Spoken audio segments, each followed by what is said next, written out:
That was Stephen Evans reporting for us, and we'll get more on that a little bit later. Hundreds of people have spent the night outdoors in the Spanish town of Lorca after the country's worst earthquake in 50 years. At least 8 people, including a 13-year-old child, are known to have died.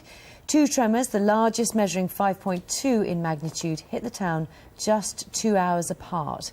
Our correspondent Sarah Rainsford reports. Searching for anything they can salvage. The residents of Lorca have been picking through the wreckage of their homes.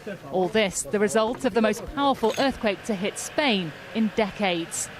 On the edge of their own town, thousands are now living as refugees, camped out here because their homes are not safe to return to. They sit surrounded by the few belongings they've managed to save from the rubble. Huge crowds spent a nervous night sleeping out in the open.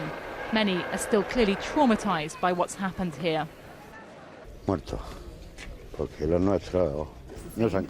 We are very scared because our house didn't collapse, but it is very damaged. All the village has fallen, everything. All the buildings have been affected. The second quake was the most powerful, strong enough to do this.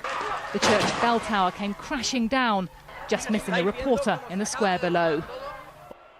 All through this town, on almost every street, the scars and gaping holes left by the earthquake are clear to see. Most of the dead were killed outside as debris rained down on them from these buildings. Today, the military and police have been deployed to help with the clean-up. But officials say it could take many days, and every building here needs to be inspected before its owners are allowed home.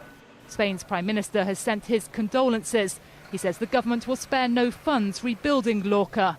But for now, its residents are out in the streets, frightened and frustrated.